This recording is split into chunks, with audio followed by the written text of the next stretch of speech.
Alrighty, it's now 2 p.m.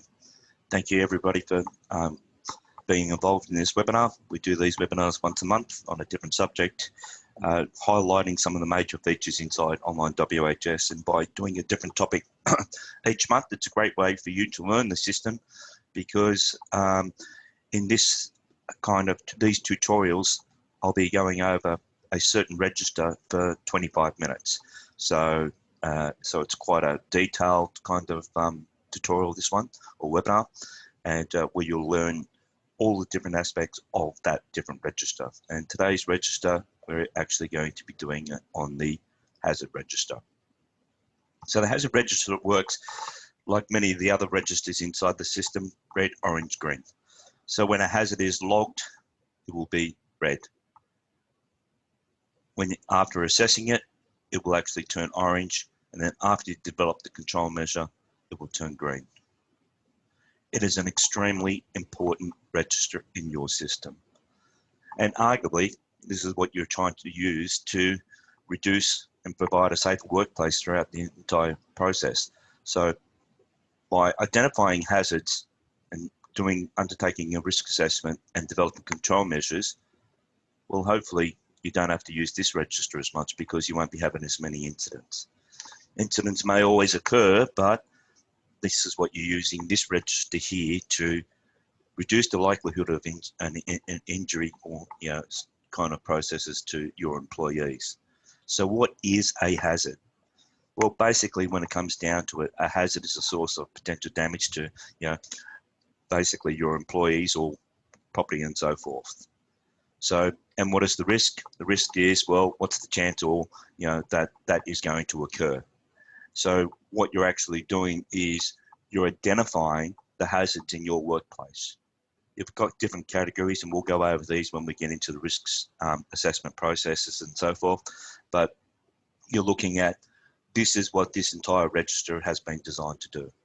It takes you through literally identifying, assessing, controlling, and reviewing hazards in your workplace.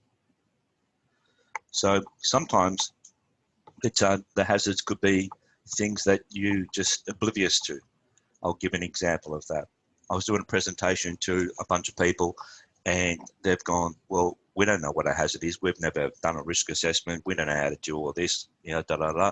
And I noticed outside the room that we're actually doing the training session is they had brand new set of concrete stairs. So a brand new set of concrete stairs. And I said to the gentleman, I said, Bob, they're brand new concrete stairs? And he goes, yeah. He said, one of the old stairs there that had broken, and therefore, if someone walked down there, they would have, tripped over and broken their neck. I said, well, you've just done the basic fundamentals that you should be doing. So you identified that if someone walked down those stairs and they stepped on that step, they got the likelihood to actually injure themselves. So what you did is decided, first of all, block it off. That's what you did, isn't it? Yes. Then you knock down the stairs. You put concrete stairs in there. Is there any reason why you put concrete stairs in there? Yes, because it was going to be safer, because that's a high use traffic area, and the concrete was going to be more suitable than a wooden rung. I went, okay. So you've assessed it. You've actually then implemented the control measure, which is brand new concrete steps. So he was doing exactly what he's saying that I didn't know how to do it and understand it. And you're doing the same thing as well. Everyone's doing it. You're not going to walk out in front of, in the middle of the road without looking. So you're basically doing all these different things in day-to-day life, but now you've got to just look at it a little bit different when it comes to your activities in your business. So, and when you look at it like that, in a common kind of sense approach, you'd be amazed how you can actually reduce the likelihood of an incident recurring, and providing a safer workplace. So with the hazard register, it does have the QR code feature. You can actually relate a hazard to each one of your sites. So when you actually create your QR codes and you select all these different sites, is that you need to put all your sites in there, so because this is going to relate to the reports, and then you can identify exactly which sites are having the most hazard, or whatever it may be. But you want to relate it to the site. Anything you've actually selected here, when you scan that QR code, it would actually have a site field, and in that site field, in the drop-down list, it'll list all these sites. If you've only got 2 sites, it will only list the 2 sites in the drop-down field of your QR code. That's why it's important to put all your sites in there. Or you can tailor it specifically for its individual site if you wanted to. Do you want to make it public? And the answer would be yes. So, and the reason being, easy of use for the end user. This means when they actually scan this QR code, it'll open up the hazard form on their mobile phone or device, and they don't even have to enter a username and password. Do you want their employee name on the form? Well, if it's something that the general public can see and scan, well, the answer would be no. But if it's only your employees, the answer would be yes. And yes, you want a signature box and print. So that has created a hazard QR code. If you scan that QR code, it'll actually open up the hazard form on your phone or your device. Don't even have to enter your username and password. You can make it that they do have to enter a username and password, but really at the end of the day, well, it's one of them.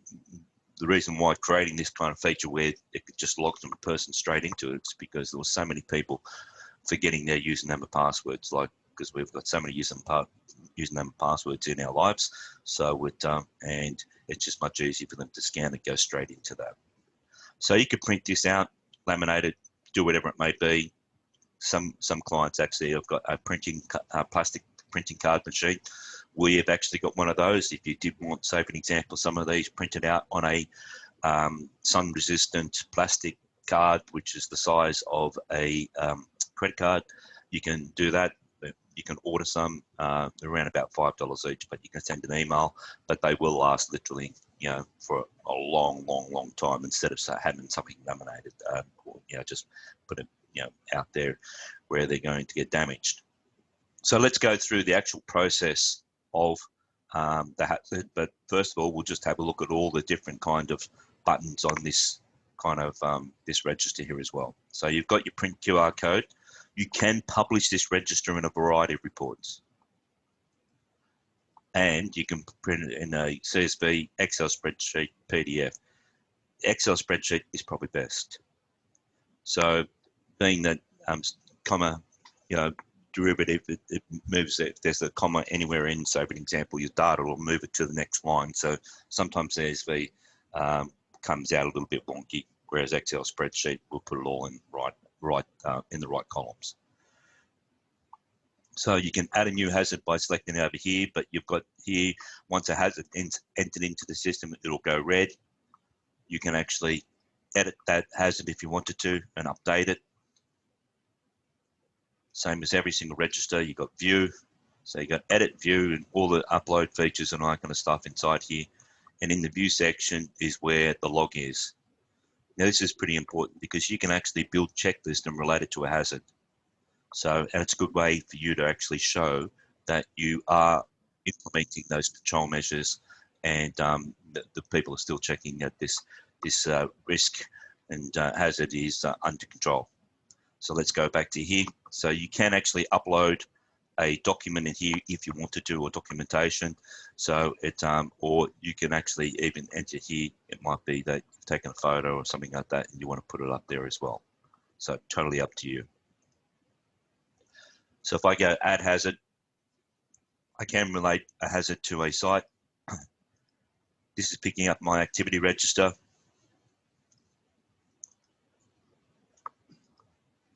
And then I can actually go through and actually build the hazard. I get cap locks all the time. Boy, I get that wrong. So description. So this is, okay, yes, the hazard is noise. Well, what is the noise? Well, the chainsaw is really, really loud, and when at the end of the day, could cause hearing loss, so forth. Your explanation on why this is a hazard is in this description box. Reported date, reported by. Now, most people won't know this kind of thing, assessment date, person responsible, all that kind of stuff, so you can leave them blank. That's why they're not mandatory. You can actually upload a picture here, and you can add more than one picture, submit. So that has gone red inside the system. But if you've set up an email alert inside the alert section for hazards at that site and selected the person, leave it at 0. That means it'll go out immediately, submit. So if I log that hazard and I selected that site, I would receive an email alert. So when you actually are doing the alerts, you need to set up an alert for every single individual site, not just the global site, but every site, if you wanted to get notification that a hazard occurred at a certain site. So just remember that one. Let's go back to the hazard register.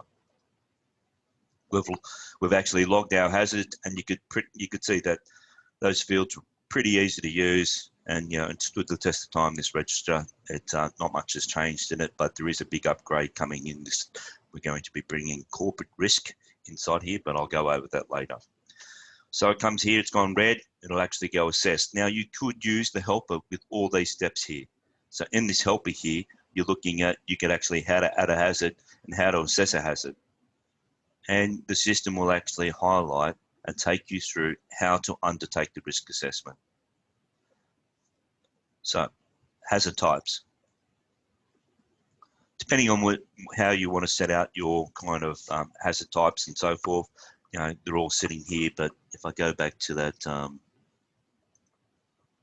presentation here, so you might want to look it up depending on what kind of business you are. But you've got these kind of would probably be the best ones for you to actually put in these top 10 hazards in the workplace. So these are the types. So if you put them in here as categories, you add a new type here. There is a feature coming in that you'll be able to delete it, deactivate, and all that kind of stuff like we did with the qualifications, but it's just something, it's just on a long list of other upgrades as well. But you can add your list here, remembering what you're adding here is developing in the hazard report. So we'll just say, for an example, I could add a noise as the category type, but we'll just leave it like that. All right. Now, with the risk assessment, you select this icon here and it'll actually bring up there. But see how this is a bit of a kind of messy that's just the graphics, because you can actually upload your own matrix inside the system. So if I actually come here to risk matrix, you can actually upload your own matrix and see how that popped up. When I actually selected the matrix, it actually did that there. But obviously, because it's a graphic, they can't select on it. But let's just go, I'm going to go back to the normal one. And if I come to hazards, let's go to the risk assessment again. If I actually select this here, it's brought up this pop-up box now. So this matrix is interactive. So if I click on that number, it'll put it into the field. In the upgrade with the corporate risk, we'll be introducing a matrix, excuse me, a matrix that you'll be able to build your own matrix and even, say for an example, change these from numbers or whatever it wants. So where the people will go, oh, I don't use that matrix, I use another matrix. Well, that problem will be solved early in the new year. Sorry about that. It's because you'll be able to build your own matrix. So I'll just have a glass of water. So how do you actually use this risk matrix? Well, it is pretty easy if you follow the basic fundamentals. What you do is you work your way over the likelihood, and then you work your way down the severity. So let's just say, for an example, that what's the likelihood of what's the likelihood of someone actually will relate it to a forklift? What's the likelihood of someone collision with pedestrian in a warehouse with a forklift if they've got no control measures in place? Well, the answer is pretty high. So it's one of the biggest killers in the workplace. So is it very likely it can happen anytime? Well, it depends how busy your warehouse is. Is it likely it could happen sometime? Again, this all depends on the scenario, on how busy your warehouse is. But if you've got a warehouse that forklift's going all day, every day, well, the answer is very likely it can happen anytime. If you've got a forklift that's just sitting there and you only use it once, maybe a week, whatever it may be, unlikely, but very rarely. So you work your way across there to identify, depending on your scenarios, and everyone's scenario is different. Even their warehouse is different, as you could, like I mentioned there. You might have a warehouse that's very, very busy, but then you might have the warehouse and a forklift and it's not busy at all. So you need to actually assess it, that likelihood, depending on your environment. So, and then what you're going to do is go down the severity process. So if that forklift did actually hit someone, what's it like, what's the severity of injury? Well, the answer is that if a forklift hits you, it's likely to kill you or cause you permanent disability or ill health, that's for sure. So you're looking at, so if it's a busy warehouse and you know it's going to kill them, the answer, the risk score would be a 1. If it's not a very busy warehouse and you only use a forklift once a week, it'd still be a 2 or 3, but I'd be saying a 2. Might even be a 1. Other injuries, depending on what it is. So say for an example, if we go back to the chainsaw, and we discuss the chainsaw, is it very likely, well, every single time that they use that machine, if they've got no earplugs or anything like that, well, the likelihood is going to be a 1. But as you walk down here, is it going to be kill and maim or whatever it may be? No. Long-term illness or serious injury? Well, you'd have to say long-term illness is if it's actually going to create them to be deaf after a period of time. So it could be risk here, again, a 1, depending how long that chainsaw is used, depending how often they do it and how many times that person's doing it as well. But I mean, that's why you'd be doing this, to identify all the different machinery that your workers are using to then actually develop a control measure. Let's just put it here as a 1. Now in this box here, what you actually put in this box is, well, why you rated that item as a 1. So it's let me just. So if I rated that as 1 because the likelihood it was the likelihood it was going to happen is yes, all the time. It could happen anytime. The severity was rated such and such because it's used every single day or 5 times a day or da da da. So you're actually here describing your notes on why you actually scored it a risk score of 1. You can put the assessment date, assessed by, again, you might know who's going to do the control measure, but if you're doing it in the office, you probably will. You can actually select whoever it may be, needs to be doing the control measure. You will go orange inside the system. Again, you could use the helper to do the 3rd step, where you're now developing control measures to reduce the likelihood of that hazard to cause harm or risk to your workers.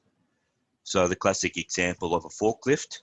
So it can it be eliminated from? Can it be eliminated?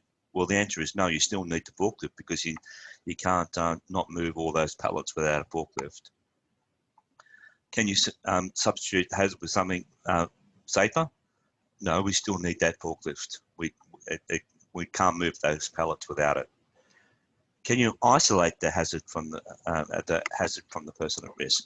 Of course you can. So that's why, say for an example, if you go into a warehouse and you'll hopefully see that they've got designated walkways. A lot of people actually even barricade and put the barriers just like on the side of the road on highways next to the walkways. So therefore, they're really blocking off, or even, say for an example, bollards. You can put bollards around the place, and you're looking, really kind of blocks that area and protects that person. So if you actually say that your employees, hey, this is the designated walkway that you can only walk there, and the forklift is in another area that it cannot go into that area, the likelihood of that risk now is much, much less. And you're providing a safer workplace because you're literally reduced that risk by a dramatic amount just by doing that kind of process. So if you think like when you're doing all these risk assessments, think like that all the time, and you'll find that it doesn't take long for you to actually develop or identify hazards, then develop control measures and literally put them into place. And hopefully you'll see that your incidents are reducing, and that's a good thing. And that's what whole thing about having a safety management system is literally based around this kind of process. So isolate, yeah, we're going to put the designated walkways, we're going to put bollards there as well. So it minimize it through engineering means. Well, yeah, you can actually put, say for an example, you know, bollards again, but you could actually put other kind of points where it's like I've seen some other kind of factories, they don't allow anyone into the factory while the forklift is in use. So they literally block it off by chains and all these different things. So, and with signage and all those different things. So get your signage and make sure that it's there and put it up and say forklift in use. Another thing, it might be that once that these people had a flashing light to indicate that there was a forklift in use. So reduce it by administration action. Yeah, you're going to induct all your employees into the new procedure of in the warehouse. And that's where you'd be using the induction builder. So you'd be building an induction relating to, okay, now when you actually warehouse safety, when you go into the warehouse, you're going to be designated and stay in the designated areas or whatever procedure and processes you have in place. So it's really important that you go through that, and then you actually do the induction, because that's going to help you implement all those control measures quickly and effectively. And also it's going to keep a record of it that you actually have done it. So if there was an incident relating to the forklift, you can say, well, hang on a sec, this employee was also inducted, trained. We've done our risk assessments, we've done all our, develop our control measures, we've put our designated walkways in, they've been trained, inducted into it. This is our new policy and procedures. They just blatantly didn't follow the rules. So it's going to maybe help you if there was going to be a claim against you of some sort. So then you're looking at personal protective equipment. Yeah, high visibility vest would be an absolute must. So it and you might put other stuff there as well, or your signage and so forth inside there. So it depends on yourself, but definitely high visibility vest would be a #1 priority. And you would actually, a lot of people, what they do is they have them on entry points where they're walking into the warehouse, and they must actually pick that up. So it and put them on. So develop the control measure on, and the review date. Well, depending on what kind of risk it is depending on when you would actually put the review. If it's a high risk, if it's so the risk is 1, it's really like it means it's going to happen anytime and going to cause death or whatever it may be, is that you would put this review date at a far earlier time. You might put it a week away. Do you know what I mean? So just to make sure that everything's in place and everything's doing, you might even have it less than that, depending on what it is. So it's totally up to you as the individual, but there is guidelines. If you look them up, you'll see. So if it's, say for an example, if the rating was a 2 or 3 or whatever it may be, that it kind of gives you kind of guidelines. But you should always be reviewing, no matter what, once a year on every single process, no matter what it is. And the reason being is that you want to make sure that, hey, that control is still working and so forth. So the higher the risk, as in the #1 kind of thing, is the higher kind of high risk item, is that this review might be done on a regular basis all the time. The lower risk, it'll be longer. So here you can actually set actions to implement. So who's actually going to put those designated walkways in? Okay, then you're going to set it. Designated walkways is going to be done by, get Michael to do them. So and we want him to do that like as soon as possible. So obviously it's not easy, but you could actually, say for an example, just put markings on the ground in the meantime. If you were going to do something more permanent with, like, borders and bollards and so forth, but you would actually definitely get some designated walkways painted on the ground or whatever it may be there as soon as possible to help people. So this person might be the person actually going to do the inductions, and you want the inductions done by whatever it may be. So you're adding more fields, add more fields, so you can make people responsible for the actions to implement all these control measures that you've actually developed. And then, once that's done, you can submit and all that kind of stuff. So it's and it'll go green inside the system. You can print that out in a PDF and so forth, but all these kind of processes and have all these kind of hazards, have actually gone into this hazard report section. So you can see the statistics up here, but you've got those types there. So yes, there's only 3 types there, but there was like 8 in the list, but this is because these are the 3 types that have actually had the hazards related to them. You've got your risk score and all that kind of stuff. So it, I've got a little bit more detail here and all that kind of stuff, but the incident and hazard report section is getting a major upgrade.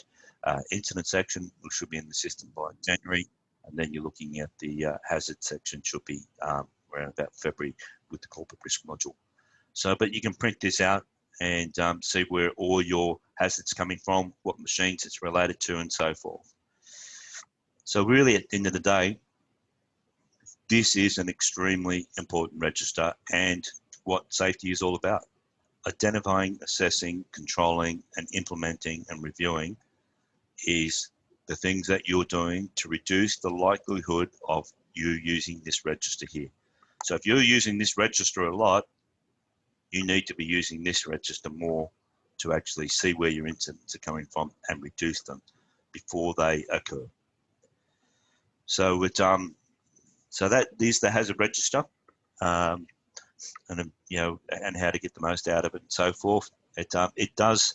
Another thing I'll bring up though with the checklist, it's a good idea when you actually do a hazard, if it happened to be, say for an example, collision with pedestrians, and you could build the checklist. Are all the designated walkways, in place? I had one person. I went out to one person. I said, "Oh yeah, we got designated walkways." I went down and had a look, and they had all pallets in designated walkways. I'm just going, what? You got pallets in it? That means the forklift's going to come in there, and let alone the person has to walk around into the forklift's path to actually go on their designated walkway. So it's a good idea if you actually have a checklist relating to the control measures that you've actually implemented, and so you can relate it to, say for an example, on an activity or machine, and but also the hazard itself. And it's a great way for you to actually say, yes, we are actually reviewing it because this is the hazard checklist we actually do relating to this. So, well, I hope you enjoyed that presentation. It's another thing, those inductions are very important for you to actually build all those control measures that you've actually implemented into inductions and educate your employees so you've got it on record. And you might even, say for an example, be implementing policies and procedures relating to those processes as well. So so thank you for your time. So and the best place for you to look for hazards is these 3 registers here. So go to these 3 registers, identify if you've got any hazardous chemicals, identify your activities, and identify your plant equipment. And other than that, then the site. So if you actually do those 3 there, and your sites where you're working at, locations and so forth, you're going to identify literally, most of the hazards or risks relating to your business. All right, thank you. I went a little bit over time, but it is such a big subject, and I hope you enjoyed that. I got a question. Yes. Thanks, Juanita. And yeah, if you some of the future development, the hazard section now is just the risk that those kind of risks are based on hazards, whereas I'm building a corporate risk module inside there where you'll be able to do it more of a relating to lots of different things like corporate risks and developing control measures and so forth. So that'll be coming early in the new year, and I've already shown some clients already, and they're pretty impressed with it. So, but thank you again, and take care. And if I don't see you before Christmas, because it's coming up pretty quick, we'll hear from you for Christmas. Have a great Christmas and stay safe. Make sure you're using the new site feature inside the system, which links into the register. So, I've actually put a new tutorial in here, how to use the sign-in feature. This will go over that new sign-in feature. There has been some updates to that sign-in feature where you can actually bypass questions and all these different things. Alrighty, thanks once again, and have a great day.